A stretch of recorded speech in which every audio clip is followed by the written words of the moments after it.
거룩하신 하나님, 대림절 넷째 주간을 주님 앞에 올려드리며 죄종들이 함께 모여서 엎드리며 예배합니다. 중심을 들여 나아가오니 성부, 성자, 성령 하나님께서 저희 모두의 예배를 받아 주시옵소서. 예수님의 이름으로 기도하옵나이다. 아멘.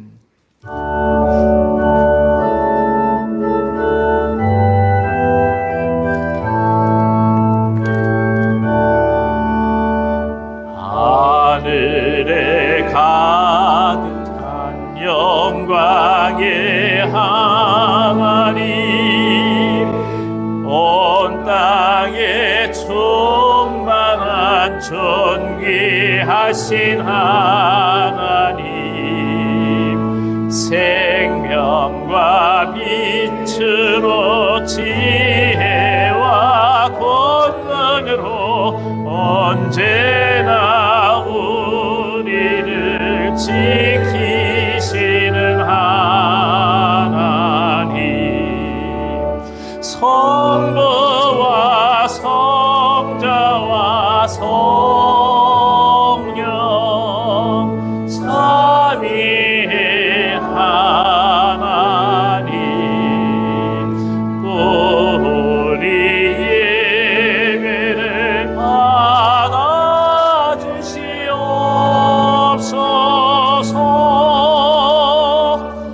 사랑이 넘치는 자비하신 하나님, 은혜가 풍성한 구원의 하나님, 참회의 심령의 평안을 주시옵고 죄악과 허물을 용서하여 주소서. 찬송과 영광과 생명 구원의 하나님, 우리 예배를 받아주시옵소서.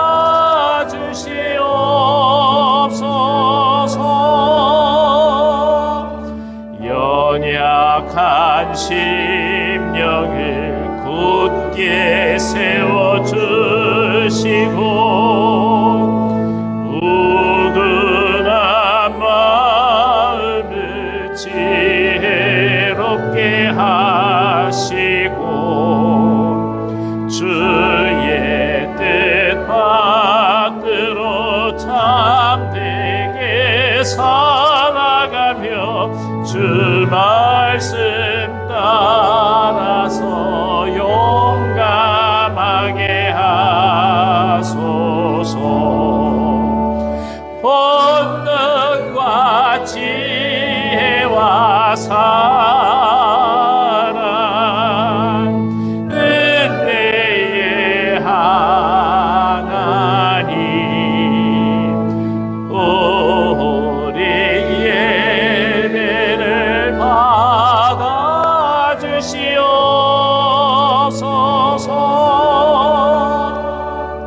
주 앞에 나올 때 우리 마음 기쁘고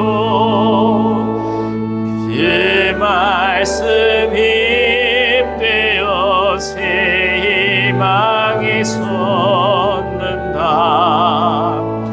고난도 슬픔도 이기게 하시옵고 영원에 임되어 살아가게 하소서.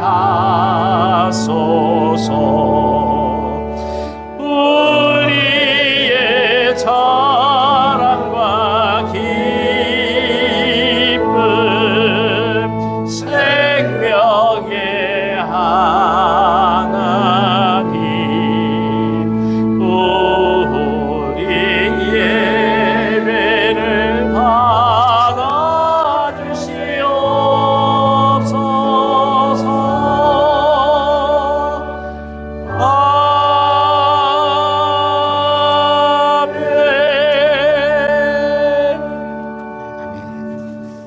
이 시간 다 함께 사도신경으로 신앙 고백하겠습니다.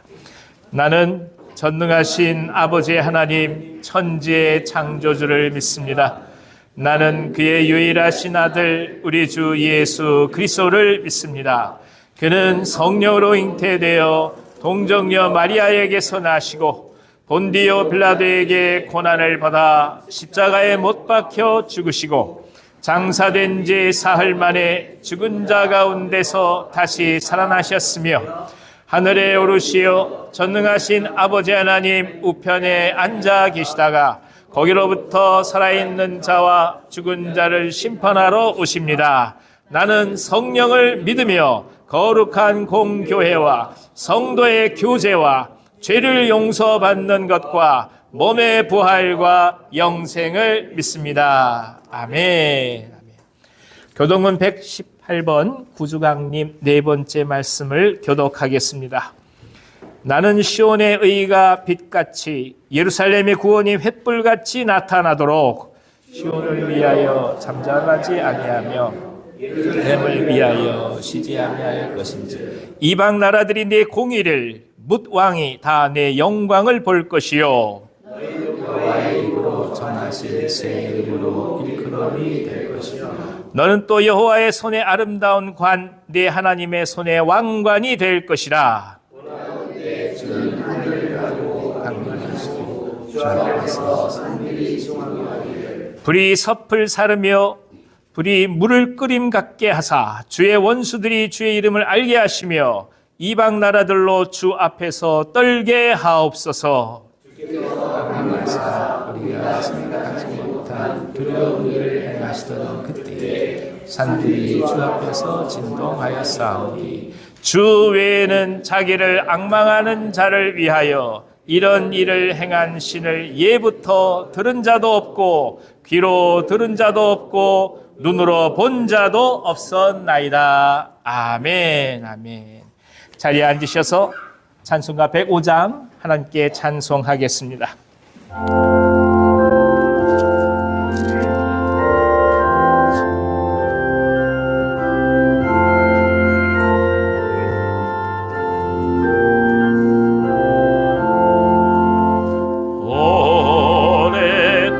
오랫동안 기다리던 주님 강림하셔서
함께 기도드리겠습니다.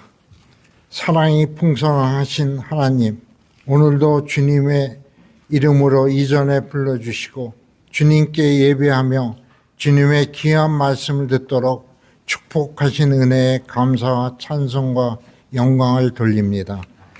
대림점 네 번째 주일 예배를 허락하신 하나님께 감사합니다. 주님, 대림절의 기간을 맞이하여 저희 교회 위에 은혜와 사랑을 베풀어 주시길 원합니다. 우리 주님께서 이 땅에 기쁨과 평화와 은혜의 소식을 전하시고 영광 가운데 거하실 것과 같이 사랑하시는 주님의 뜻이 저의 교회 위에 나타나게 하옵소서. 그리하여 아름다운 열매로 인하여 기쁨이 충만하게 하옵소서. 주님, 성탄절이 얼마 남지 않은 가운데 있습니다. 믿는 사람이나 믿지 않는 사람이나 할 것 없이 모두가 기쁨의 성탄절이 되기 위하여 계획을 세우며 준비 중에 있습니다. 특히 생품 대상자들을 초청하여 기쁨의 참여가 될 수 있도록 역사하여 주시옵소서. 원치 않는 질병으로 고통받는 교우들이 있습니다. 주님이 직접 안수하여 고통에서 벗어날 수 있도록 치유하여 주시옵소서. 어렵고 힘든 선교지에서 수고하는 선교사들 위해 쉬지 않는 기도가 될 수 있도록 하여 주옵소서. 특히 말씀을 전하실 이주호 선교사님께 성령의 능력으로 붙드시고 주님의 십자가 사랑을 다시 한번 체험하는 시간이 되게 하여 주시옵소서. 찬양대로 수고하는 손길들을 기억하시고 조건 없이 충성하는 그 마음이 항상 주님께 아름다운 향기로 기억되게 하옵소서. 감사하며 예수 그리스도의 이름으로 기도합니다.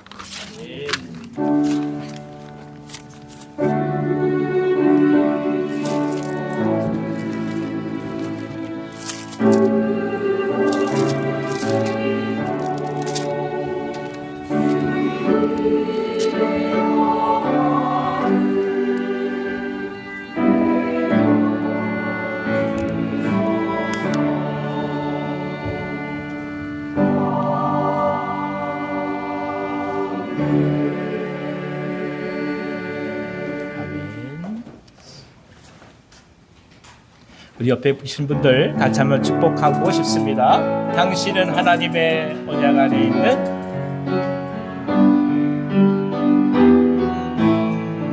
두 손을 펼치셔서 축복하겠습니다. 당신은 하나님의 언약 안에 있는 축복의 통로, 당신을 통하여서 열방이 주께 돌아오게. 앞뒤 좌우를 바라보시면서 당신은 하나님의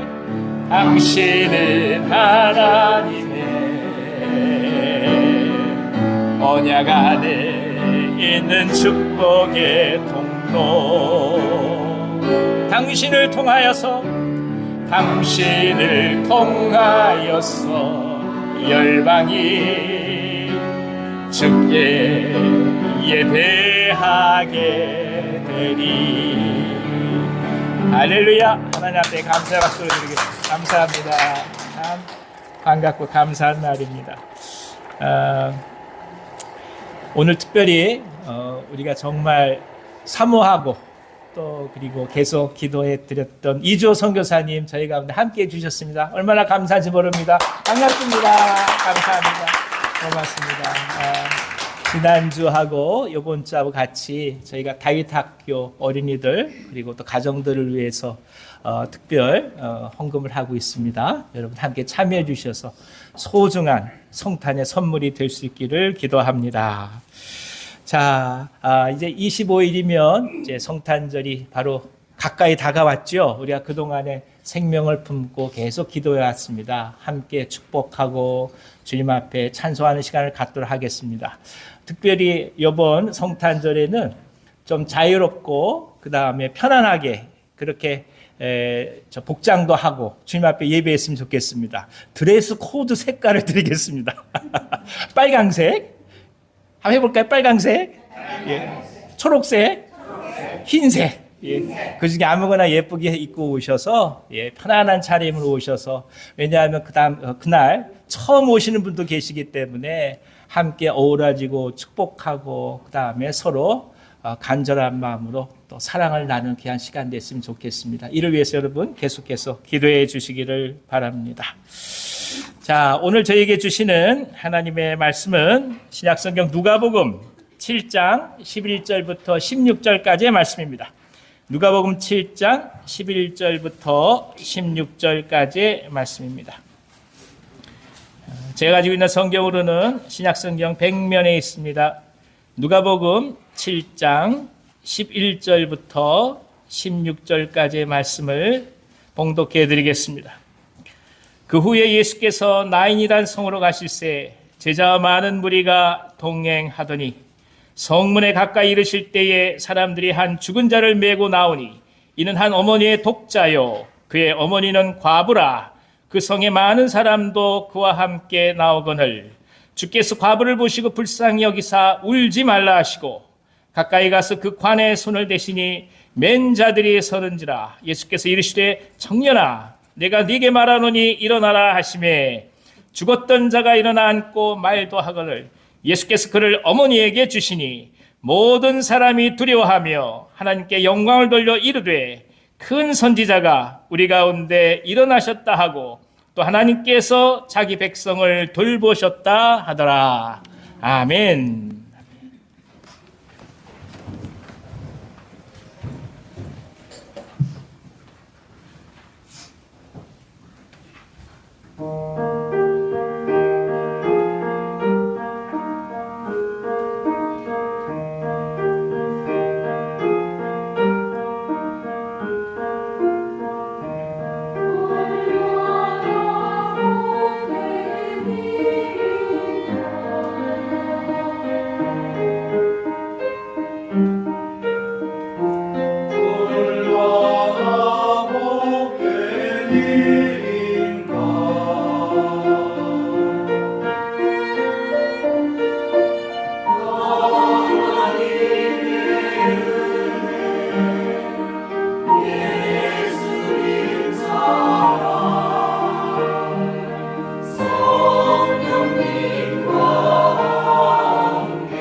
하나님 앞에 감사의 박수 올려드리겠습니다. 할렐루야. 감사합니다. 할렐루야. 찬양대 고맙습니다. 이 시간에 이주호 선교사님 나오셔서 생명의 길로 인도하신 예수님이란 말씀을 전해 주실 때 큰 은혜 받으시기 바랍니다. 선교사님 나오실 때 한번 손 크게 드시고 할렐루야 크게 한번 외쳐주시기 바랍니다. 시작. 할렐루야. 안녕하세요. 먼저 기도하겠습니다.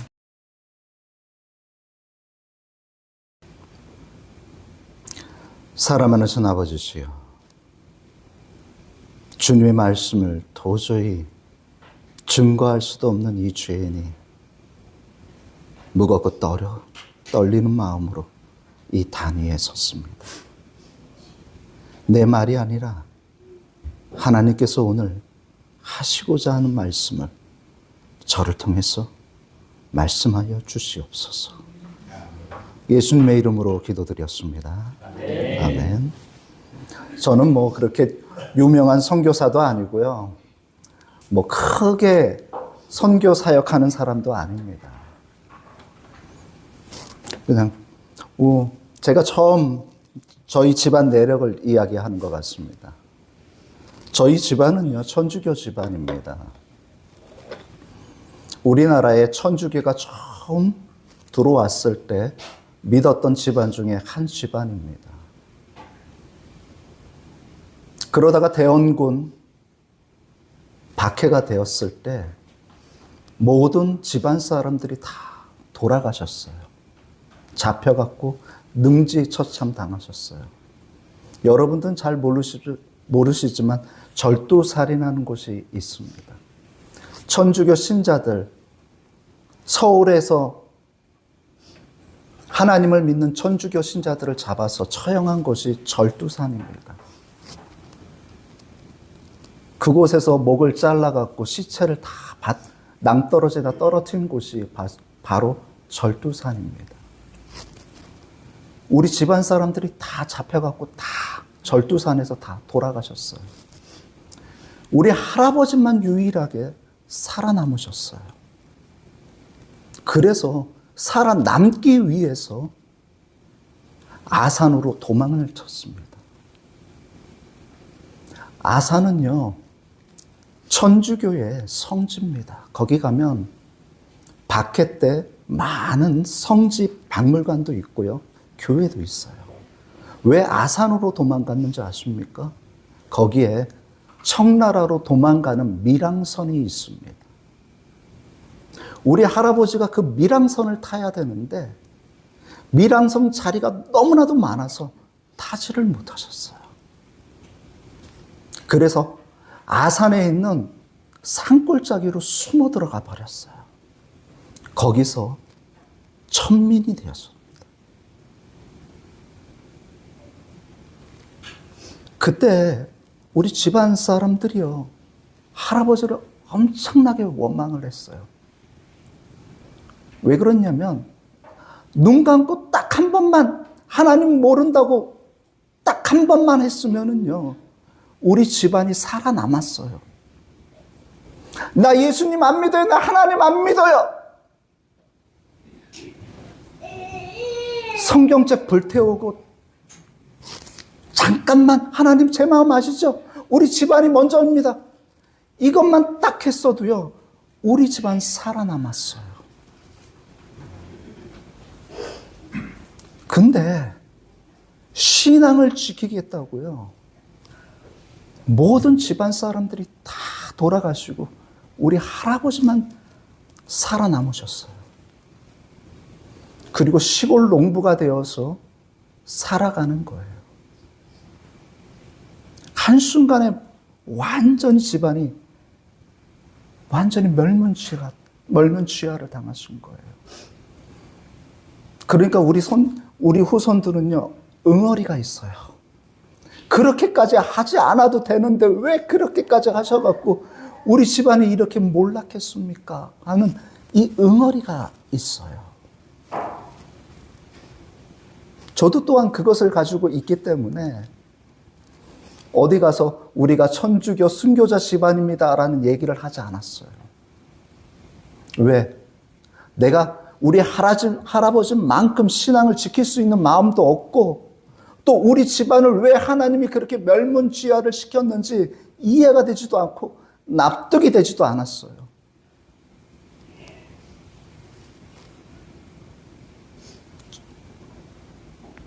저는 그래도 좀 공부를 해서 중앙대 철학과를 들어가서 윤리 선생님이 될 수 있는 기회가 되어 있었어요. 근데 하나님의 길을 가겠다고 신학교를 가니까 아버지가 야, 편안한 길 놔두고 또 왜 험난한 길을 가느냐 하면서 아버지께서 우으셨어요. 그리고 난 다음에 신학교에서 열심히 공부해서 학교에서 교단에서 미국을 보내줬어요. 25년 전이죠. 25년 전에 미국 갔다 오신 분들은 아실 겁니다. 비자 받기 되게 어려워요. 저는 10년 비자를 얻었습니다. 10년 비자 얻는 거 되게 어렵거든요. 미국 들어가서 풀러 신학교 박사학위까지 풀 장학생이 됐어요. 그거를 다 받고 한국에 들어와서 이제 정리하고 미국으로 들어가면 되는 거예요. 들어왔는데 W라는 MBC 프로그램이 있었어요. 인도네시아 쓰레기 하치장에서 아이들이 쓰레기를 줍는 그 모습을 보는데 하나님이 저에게 말씀하시는 거예요. 저 아이를 위해서 눈물을 흘릴 수 있느냐. 하나님, 저요, 교수 되기 위해서 미국 들어갔어요. 무슨 말 하시는 거예요? 너 목사 왜 되는 거니? 잘 먹고 잘 살기 위해서 목사 되는 거니? 아니, 그건 아닌데요.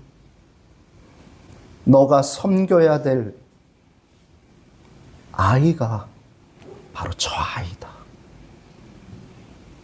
그 말씀을 하는데 거부할 수가 없더라고요.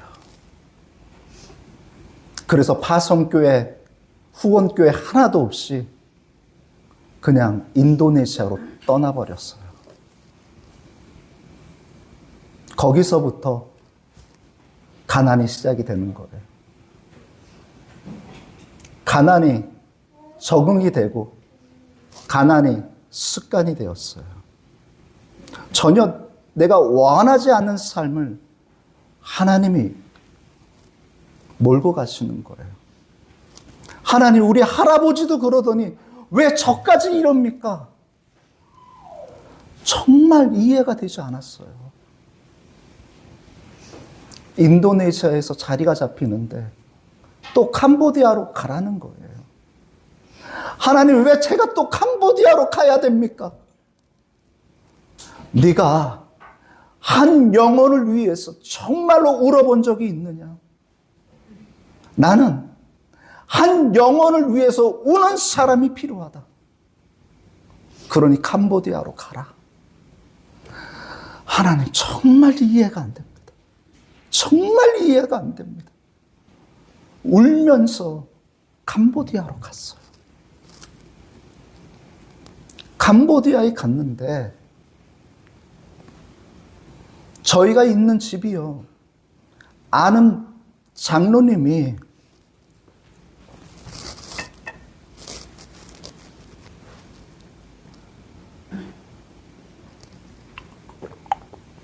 공장하시던 집이에요.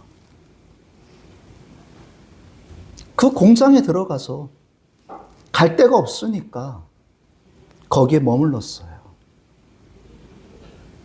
근데 주위가 너무 이상한 거예요. 납득이 안 되는 거예요. 헐벗은 여인들이 돌아다니는 거예요.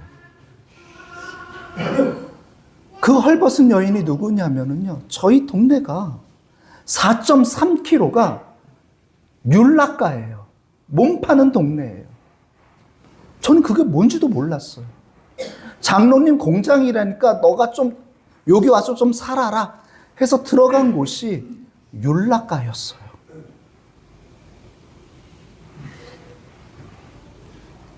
제가 이 뮬라가가 얼마나 많은지 한번 알고 싶어갖고 오토바이에 찍어갖고 가봤더니 4.3km가 율라가였어요. 하나님, 저를 왜 또 이곳에 또 보내주셨습니까? 난감한 거예요. 선교사님들이 들어오지 못하던 지역이었어요. 율라가기 때문에 도저히 거기에 들어올 수가 없는 지역이에요. 하나님, 참 답이 안 나옵니다. 거기서 유치원을 시작한 거예요. 율라가에서 아버지 모르게 태어난 그 아이들, 그리고 율라가에서 일하는 가난한 도시 빈민들, 그 아이들이 너무나도 방치가 되었어. 그 아이를 위한 유치원을 만들었어요. 한 달에 100만 원 넘게 들어가요. 근데 아이는 10명, 20명도 안 돼요. 근데 그 돈을 가지고 시골 교회에 가면은요, 아이들이 500명, 1000명이 모여요. 빵만 주면은요, 아이들이 와요. 근데 저희는 한 달에 100만 원 넘게 유치원에 쏟아부어도 애들이 없어요. 하나님께 기도했어요. 하나님, 저도 좀 선교 잘한다라는 말을 듣고 싶어요. 저도 농촌교회 가고 싶어요. 그랬을 때에 하나님이 또 말씀하세요.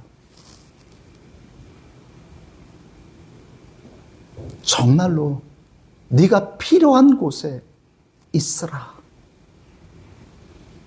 하나님의 사랑이 필요한 사람들에게 하나님의 사랑을 전해라. 그래서 그 율라가에서요, 한복판에 유치원을 하니까 KBS에서 인간극장에서 연락이 와요. EBS에서 연락이 와요. CTS에서 연락이 와요. CBS 방송국에서 연락이 와요. 방송 출연하라고. 그랬을 때에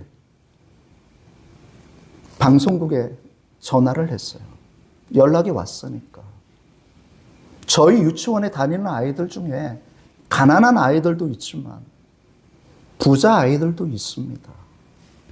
이 아이들을요, 어떻게 포장하실 겁니까? 그랬더니 시청률 때문에 다 가난한 아이들로 만들어야 된다. 이 얘기를 하는 거예요. 그래서 그러면 저희는 안 합니다. 할 수가 없습니다. 제가 목사고 선교사인데 거짓으로 방송을 만들 수는 없습니다. 해서 방송 출연을 5번이나 거절을 했어요. 2년 전에도 또 방송국에서 또 출연 요청이 왔는데 거절을 했어요. 이번에도 온라인 사건 때문에 한국 일보에서 인터뷰 요청이 왔는데 인터뷰 요청하지 않았습니다.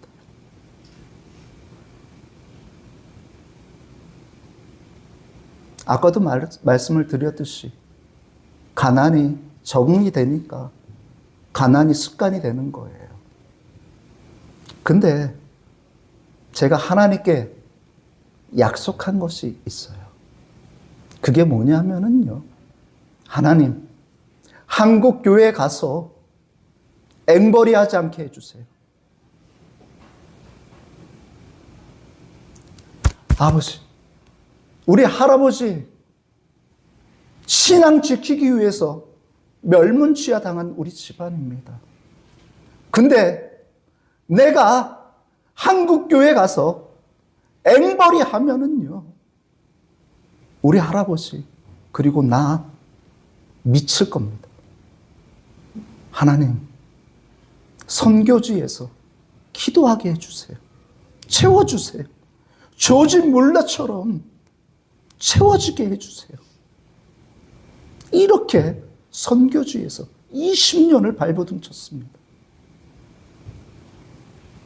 성교비 많이 들어오느냐고요? 전혀 그렇지 않습니다. 온유한 교회 때문에 저희가 살아났어요. 코로나 터지고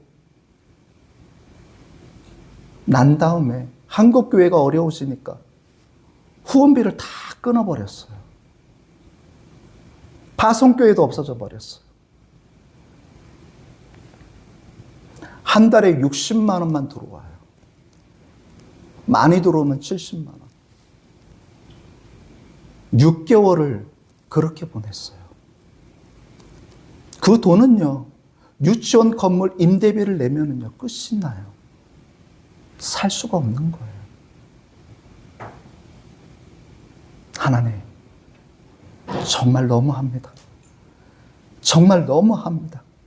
여기까지 이렇게까지 몰아갈 필요가 뭐가 있겠습니까? 정말 기도할 힘도 없었고 하나님께 믿는 그 믿음조차도 1%도 남지 않았어요. 우리 집안을 이렇게 만들어 놓고 왜 저까지 이렇게 만들어 놓습니까? 원망밖에 나오지 않았어요. 그때 집사람이 마지막으로 내가 한국 가서 내가 도움을 청할게 했을 때 온유한 교회가 그때 장학금으로 모아서 주셨어요. 그 힘으로 저희가 지금까지 살아남은 거예요.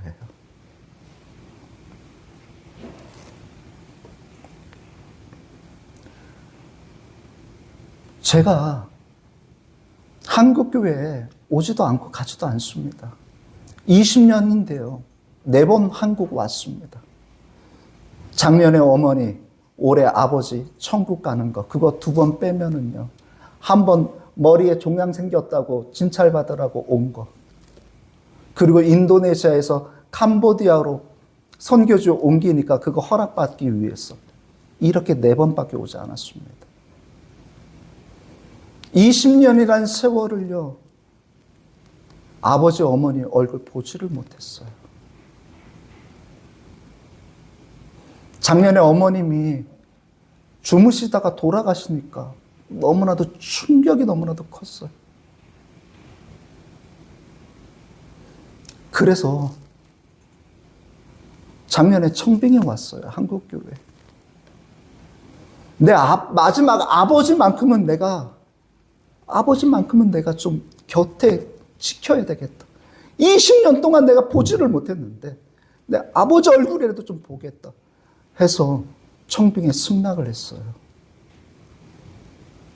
그랬더니 집사람이 얘기를 하는 거예요. 20년 동안 한국을 떠난 사람이 한국교회에 대해서 알아? 적응할 수 있어? 그 순간에 20년이 흘렀구나. 한국교회에 가봤자 적응할 수 없는 사람이 되었구나. 내 욕심이었구나. 그거를 깨닫고 내려놨어요. 근데 아버지가 이렇게 황망하게 돌아가실 줄 정말로 몰랐어요. 어머니가 돌아가시니까 너무나 충격이 컸는지 폐가 섬유화가 돼버린 거예요. 6개월 사이에 폐가 60%가 망가져 버렸어요. 아버지가 너무나도 충격이 큰 거죠.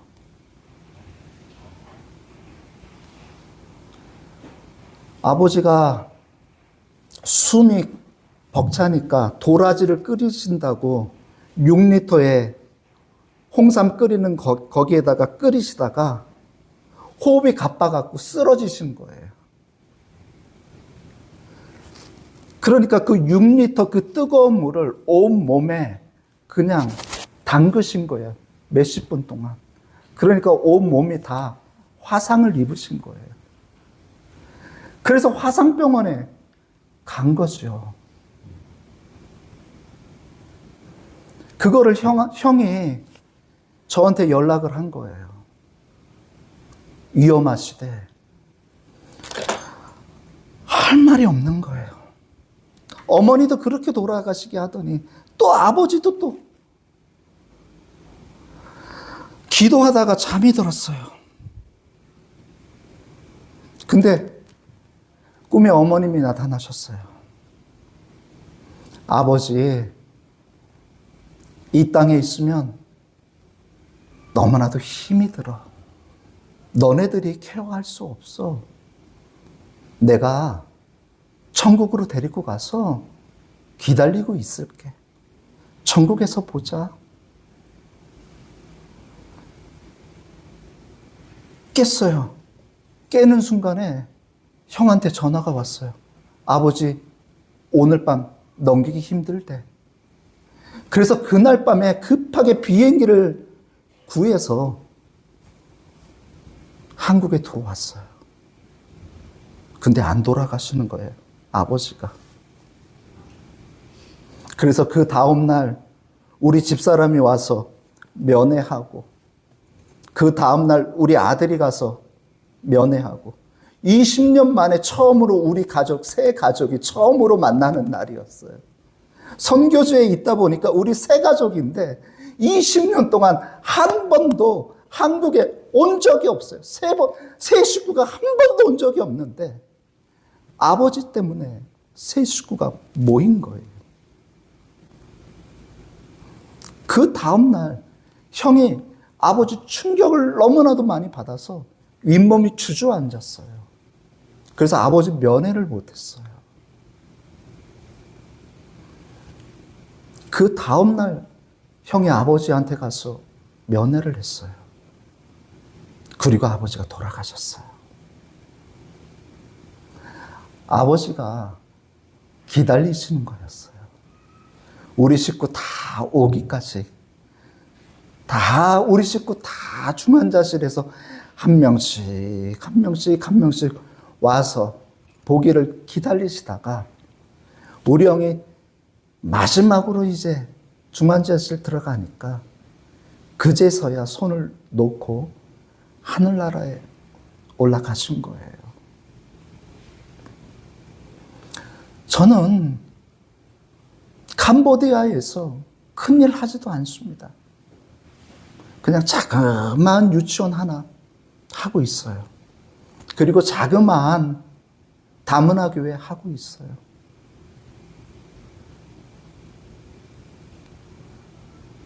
남들이 보면 실패한 선교사에 있을 수도 있어요. 너네들 20년 동안 뭐 했냐? 교회도 안 짓고 뭐 했냐? 이렇게 얘기할 수 있지만 저는 그냥 그래요.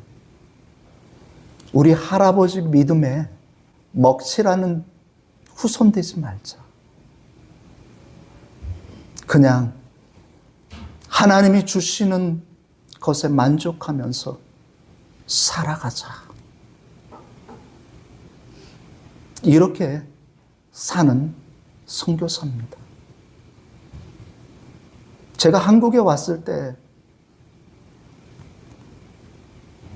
아버지 다니는 교회에 갔는데 어느 선교사님이 선교 편지를 보냈는데 화가 났어요. 왜 화가 났냐면 선교지에 뼈를 묻겠습니다. 그 이야기를 하는데 화가 나버렸어요. 참았던 화가 나갖고 예배 시간에 예배가 되지가 않는 거예요.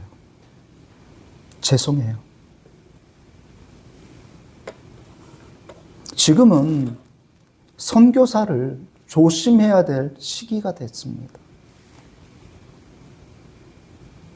선교지에 뼈 묻는다는 선교사 치고 제대로 된 선교사 없습니다. 왜 그런지 아십니까?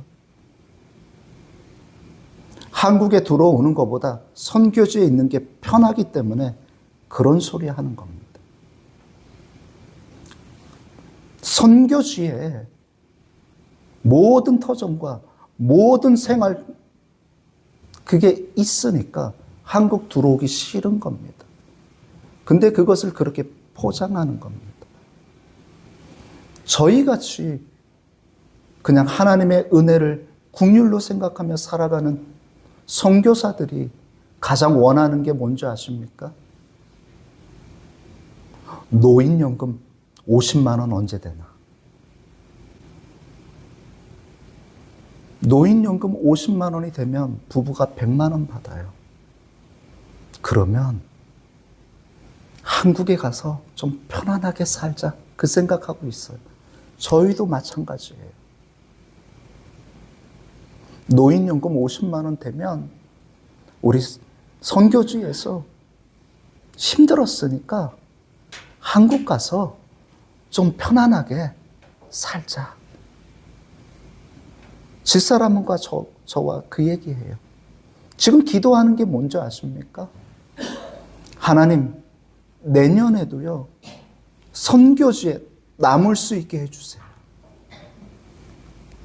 지금 너무나도 환경이 너무나도 어려워요. 하나님, 내년 견딜 수 있게 해주세요. 1년 1년이요, 생존입니다. 선교지예요. 뼈 묻을 수 있는 환경이 아니에요. 1년 1년이요. 생존 경쟁입니다. 그 말을 할 수가 없어요. 그런 장담을 할 수가 없어요.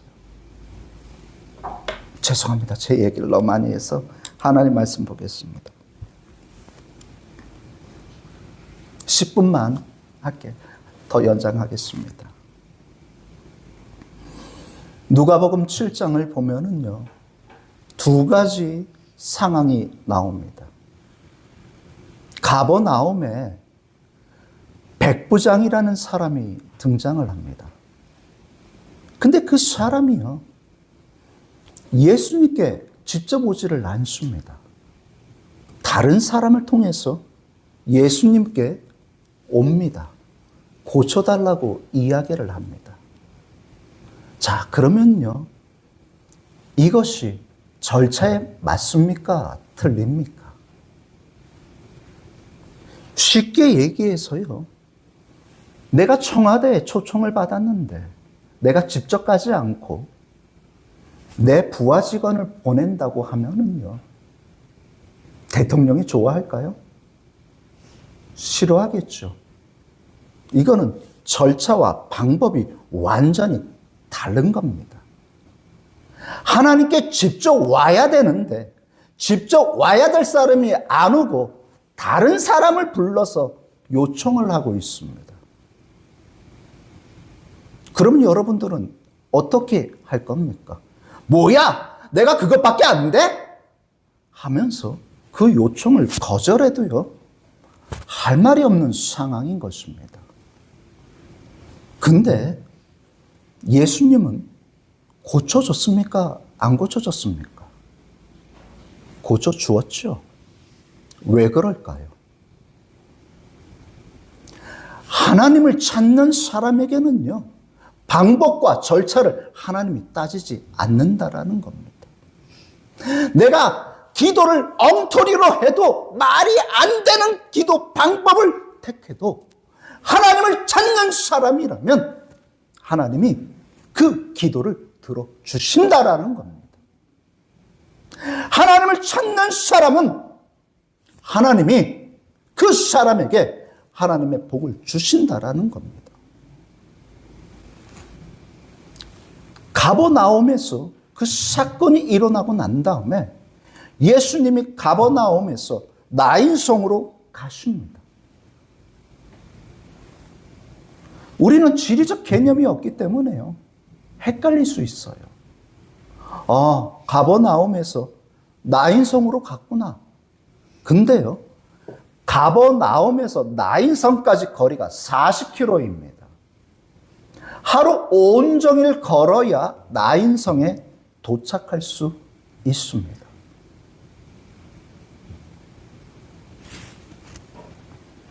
하나님은요, 하나님을 찾는 사람들을 외면하지 않는다라는 거예요.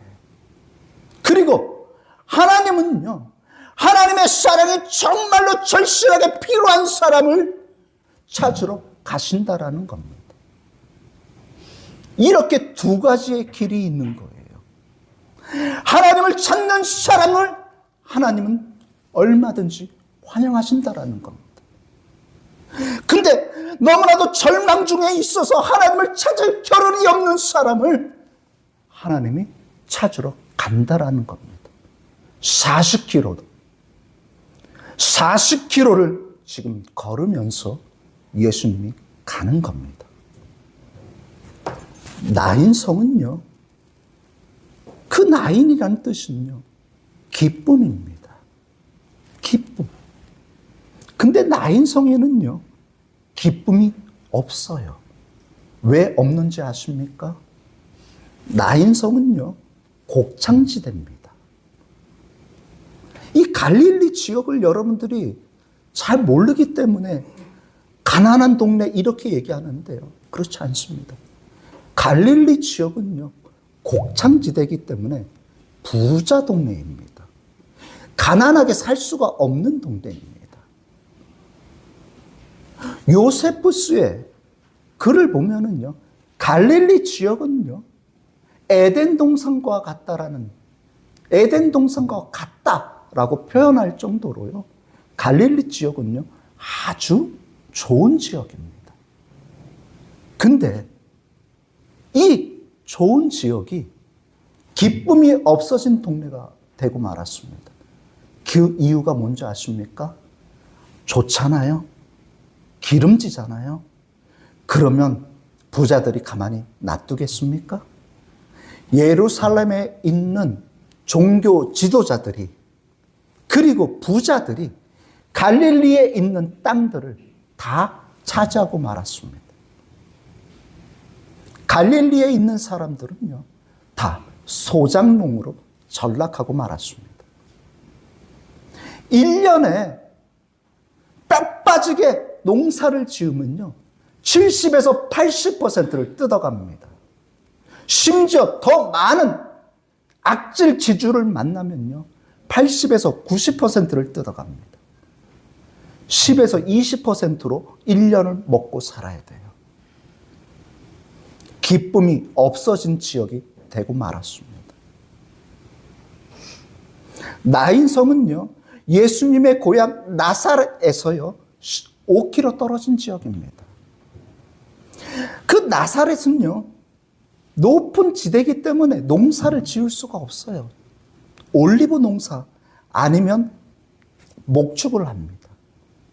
그래서 예수님이 살기 위해서 어디로 가서 일을 하냐면요, 5km 떨어진 곳이 있습니다. 지폴이라는 곳이 있어요. 거기가 어디냐면 헤롯 왕궁이 있는 데가 있습니다. 헤롯 대왕이 죽고 난 다음에 갈릴리 지역을 다스리는 왕 헤롯 안티파스가 왕이 되었어요. 그 헤롯 안티파스가 왕궁을 건축하는 지역이 바로 지폴이 나사렛에서 5km 떨어진 곳입니다. 그곳을요, 예수님이 매일매일 가서 거기서 목수일을 하면서 돈을 받으면서 생계를 꾸려갔던 곳입니다. 나인성은요, 돈을 받으면 나인성은 야채, 밀 나는 곳이에요. 거기 가서 밀과 야채를 돈으로 바꿔서 생활하던 곳입니다. 그러니까 나인성은요, 예수님의 고향과 같은 곳이에요. 그 나인성으로 내려가는 겁니다. 근데 지금 예수님은요, 생명이 넘치는, 기쁨이 넘치는 길로 오고 있는데 나인성에는 죽음의 길이 지금 나오고 있습니다. 절망의 길이 나오고 있습니다. 과부. 그 과부가 유일하게 자기의 삶의 원천이었던 아들이 죽어버렸어요. 여러분들,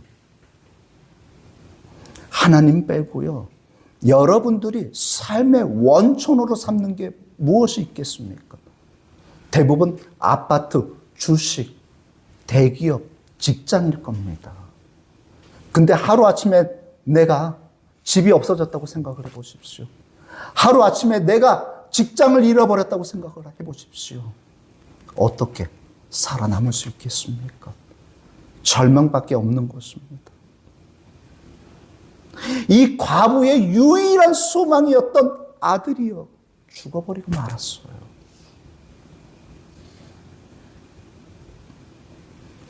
그 장례식장에는요, 아마도 그 과부의 아버지의 장례식장에 같이 동참했던 사람들도 있었을 겁니다. 다 같이 나인성으로 나가는 길, 죽음의 길로 가는데요, 막지를 못하고 있습니다. 막을 수가 없는 거예요. 절망만이 남아있는데 예수님이 그 앞을 막습니다. 성경에 보면은요, 불쌍히 여기사라는 말이 있습니다. 이것을 헬라어로 보면은요, 너무나도 극심한 스트레스를 받아서요, 창자가 찢어지는 아픔을 나타낼 때 사용하는 말입니다. 단장의 미아리고개라고 하죠. 그 단장이라는 게 끈을 단자, 그 다음에 창자 장이에요. 창자가 끊어질 듯 아픈 그 마음을 표현할 때 사용하는 말이 불쌍히 여기사, 이겁니다. 여러분들이 한순간에 절망 속에 빠져 있을 때 여러분들은 이렇게 하나님께 원망할 때가 있습니다. 하나님, 내 마음을 정말로 아시는 겁니까? 하나님, 정말로 내 마음을 아시는 거냐고요? 하나님, 왜 내 기도를 안 들어주시는 겁니까? 하나님, 정말로 내 원통함을 아시는 거냐고요? 이렇게 기도할 때가 있는데요, 예수님은 불쌍히 여기사 그 모습을 보고 창자가 끊어지듯이 아픔을 느끼셨다라는 거예요. 내가 기도할 때에 하나님은 창자가 끊어지는 아픔으로 여러분들의 기도 소리를 듣고 계신다라는 겁니다. 절망이 넘치는 이곳, 지금 예수님이 그 관에 손을 얹습니다. 관은요, 부정입니다. 죽은 사람의 시신이나 관을 만지면요, 부정 타서 7일 동안 마을 밖에 있어야 됩니다. 근데 예수님이 그 관을 만지는 순간에 부정이 정함으로 바뀌어버리는 거예요.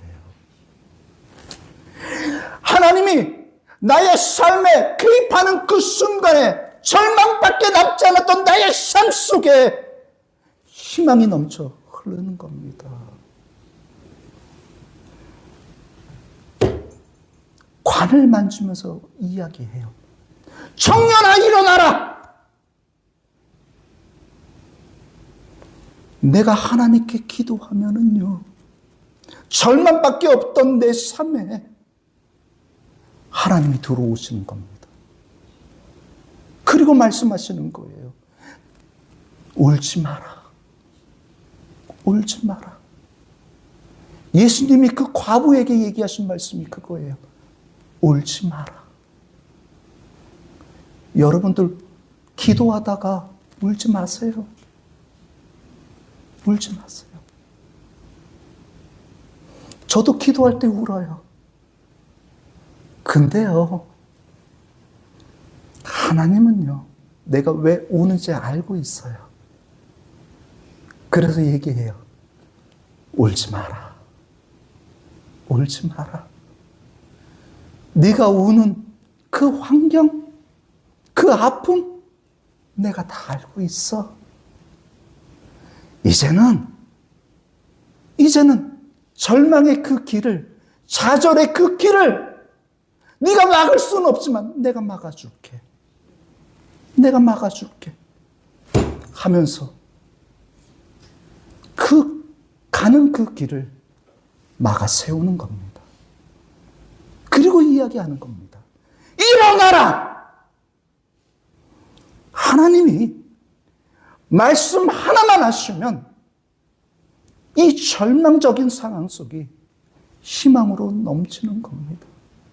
내가 주님 앞에서 울음으로 울었는데 하나님이 내 삶 속에 개입하시면은요, 이제 기쁨의 눈물을 흘리게 되는 겁니다.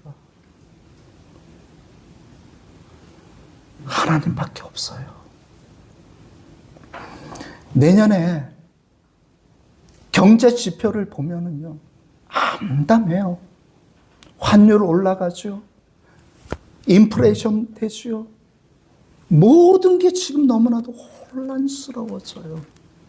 내년을 어떻게 살아가야 될지, 내년을 또 어떻게 극복을 해야 될지, 내년에도 내가 다니는 이 직장이 내가 다닐 수 있을까? 내가 지금 하고 있는 이 사업을 내년에도 이끌어갈 수 있을까? 내가 지금 하고 있는 이 장사를 내년에도 할 수 있을까?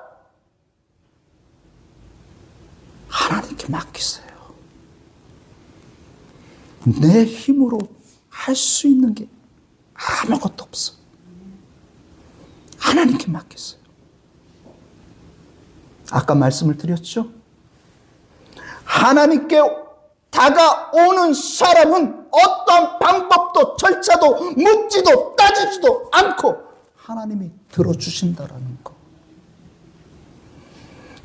절망 속에 빠져서 하나님께 기도할 수도 없고 너무나도 슬픔에 빠져서 하나님께 말할 수도 없는 그 사람을 하나님이 직접 찾아가 주신다라는 거예요. 그 삶을 바꿔주시기 위해서, 인생을 역전시켜 주시기 위해서 하나님이 다가오신다라는 거예요. 그러면 이렇게 말하는 사람이 있어요. 저는 기도를 했는데 왜 응답이 없습니까? 저는 기도를 했는데 왜 응답이 없습니까? 다른 사람은 응답받았다고 하는데 왜 저는 기도에 응답이 없는 겁니까? 아까 말했죠. 가버나움에서 나인성까지 40km입니다. 지금 35km 온 거예요. 아직 5km가 남은 거예요. 근데 나는 왜 하나님의 응답이 없다고 기도를 왜 멈추냐는 거예요. 1km 남았어요. 가장 멍청한 사람이 1km 남았는데 하나님 원망하고 나 이제 기도 안 해요. 나 이제 하나님 안 믿어요. 나 이제 하나님께 기도하지 않을 거예요. 하면서 교회를 떠나가는 사람입니다. 1km 남았는데 정말 멍청한 사람은 나인성 성물에 예수님이 있는데 기도를 멈추는 사람인 것입니다. 기도하는 사람은요, 절대로 하나님이 그냥 놔두지 않습니다. 홀로 외로이 절대로 남기지 않습니다. 하나님이요, 그 사람을요, 끝까지 보호하시고 인도해 주십니다. 그러니까는요, 기도하다가 지치지 마세요. 아까 얘기했죠? 40km예요. 지금 하나님이 35km, 20km 남아 있을 수 있는 거예요. 나인성에 도착해서 내가 하나님을 만나는 그 순간까지 기도하세요. 그러면 여러분들의 인생이 이 좌절과 슬픔이 넘쳤던 내 인생을 하나님의 은혜로 가득 차게 만들어서 기쁨에 넘치는 여러분들의 인생으로 바꿔주실 겁니다. 기도하시겠습니다. 사람 안에서 아버지시여, 우리는 살다 보면 너무나도 힘들고 어려워서 하나님께 원망하고 하나님을 욕할 때가 너무나도 많이 있습니다. 왜 나를 이렇게 내버려 두시는지요? 왜 나를 홀로 왜 강야 속에서 이렇게 내버려 두시냐고 하나님께 원망할 때가 너무나도 많이 있습니다. 아버지요, 하나님은 내 아픔을, 내가 이렇게까지 아파하는 이 마음을 하나님은 다 알고 계십니다.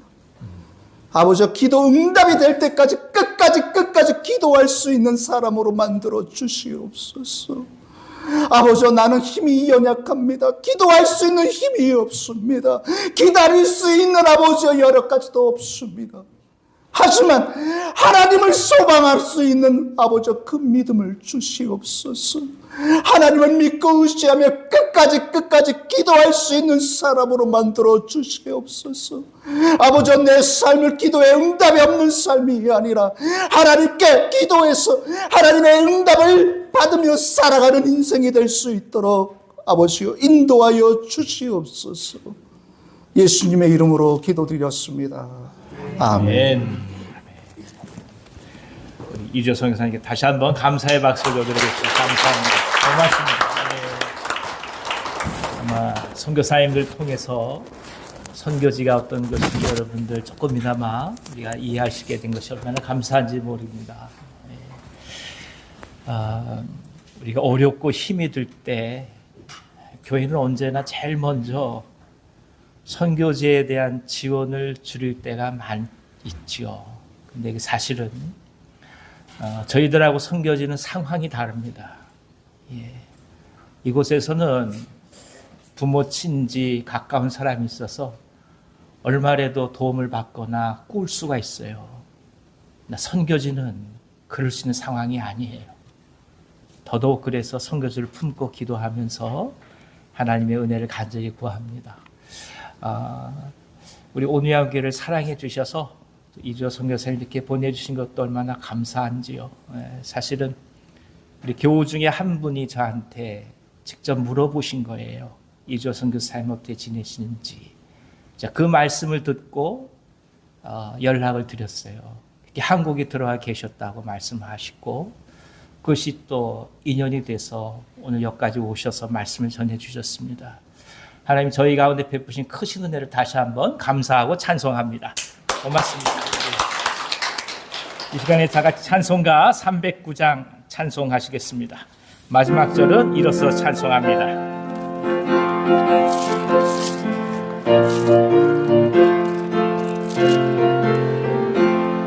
목마른 내 영혼 주가 이미 허락한 그 귀한 영생수 주여 갈망합니다. 그 약속 따라서 힘써 간구하오니 오 주여 내 기도 어서 들어주소서. 예수의 사랑 예수의 사랑 바닷물 결같이 내게 임하니 영광의 물결에 온전히 쌓여서 내 영혼의 기쁨 한량없도다. 주 내게 약속한 큰비 내려주시려 은혜의 저구름 건너편에 떠올라 그 귀한 징조가 내게 밝히 보이니 나 힘을 다하여 주께 간구합니다. 예수의 사랑 예수의 사랑 바닷물 결같이 내게 임하니 영광의 물결에 온전히 쌓여서 내 영혼의 기쁨 한량없도다. 그 작은 앞이 지금 흡족히 내려 구원의 큰 강물 흘러차고 넘쳐서 내 추한 모든 죄 모두 씻어버리니 나 지금 은혜를 충만하게 받았네. 예수의 사랑 예수의 사랑 바닷물 결같이 내게 임하니 광야 물결에 온전히 쌓여서 내 영혼의 기쁨 한량 없도다. 그 차고 넘치는 주의 은혜의 물결 힘차게 밀려와 내게 만족합니다. 오 할렐루야로 주를 찬송하오니 내 마음의 기쁨이 항상 충만합니다. 예수의 사랑 예수의 사랑 하늘을 같이 내게 임하니 광야 물결에 온전히 쌓여서 내 영혼의 기쁨 한량 없도다. 아멘. 거룩하신 하나님, 대림절 넷째 주일을 맞이하며 예수 그리스도의 오심을 다시금 소망하게 하시니 감사드립니다. 아픔과 전쟁, 고난과 갈등이 가득한 이 세대를 버리지 않으시고 예수 그리스도를 보내주셔서 생명과 희망의 의지를 허락하신 것을 감사드립니다. 인간의 죄악과 절망 중에 흔들릴 수밖에 없는 이 시대의 아픔을 외면하지 않으시고 오늘 저희들을 세상에 파송하신 하나님, 우리 각자의 삶이 하나님의 교회가 되게 하시고 일터가 진정한 선교지가 되게 하여 주시옵소서. 자녀들이 그리스도의 모습을 닮아가게 하시며 나누고 함께하기 위하여 준비하는 복된 삶을 누리게 하옵소서. 11조로 감사 헌금으로, 선교 헌금으로, 생명의 빵 헌금으로, 구제 헌금으로, 헌당 헌금으로, 장학 헌금으로, 생일 헌금과 특별 헌금으로 주님 앞에 나아갑니다. 특히 캄보디아 다윗학교의 자녀들과 가정을 위해 마음을 모으고자 하오니 주님께서 기뻐하시고 받아주시옵소서. 절실한 문제 앞에 기도할 수밖에 없는 종들, 고난의 과정 속에서 하늘의 은혜를 구하는 종들의 기도에 응답해 주시고 가장들의 생업을 축복해 주시며 새로운 일을 시작하신 분들의 건강과 삶을 지켜 주시옵소서. 병상에서 치유의 은혜를 구하는 종들에게 주님의 손길을 허락해 주셔서 질병이 떠나가게 하시며 고단함 속에서 오히려 하나님과 깊이 교제하여 회복하는 놀라운 축복의 시간이 되도록 역사하여 주옵소서.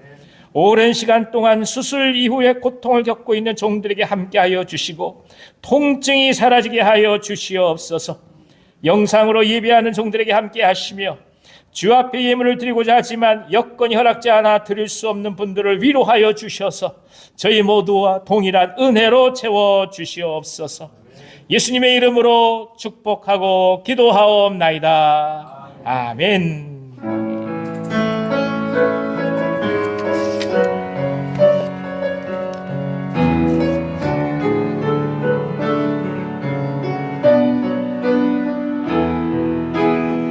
우리 보좌 앞에 모였네. 우리 보좌 앞에 모였네. 함께 주를 찬양하며 하나님의 사랑 그 아들 주셨네. 그의 피로 우리 구원받았네. 십자가에서 쏟으신 그 사랑 강같이 온 땅에 흘러 각 나라와 족속 백성 만원에서 구원받고 주 경배드리네.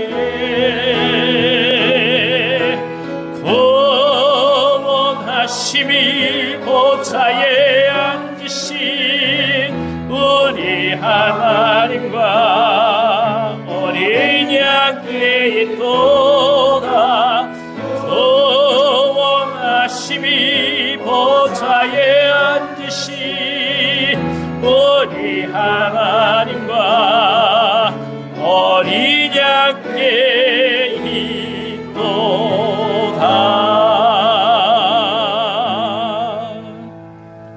이제는 우리 우주 예수 그리스도의 은혜와 하나님 아버지의 그 크신 사랑하심과 보혜사 성령님의 감동하시고 교통하심이 죽음 가운데서 생명을 이 땅 가운데 허락하신 예수 그리스도를 따라서 가장 마음속 깊은 곳에서부터 하늘의 소망과 평강을 누리며 세상을 향하여 믿음으로 파송되기를 원하는 이 자리에 모시게 사랑하는 모든 주의 종들 위에와 특별히 캄보디아 사역 가운데 하나님께서 함께하여 주시는 이주호 선교사님 귀한 가정과 다윗학교 위에 이 민족과 이 나라와 북녘 땅과 선교사님들의 사역 위에 우리가 사랑하는 온유한 교회와 특별히 생명을 품고 기도하는 대상자들 위에 이제부터 영원토록 함께 하시길 간절히 축원하옵나이다. 아멘.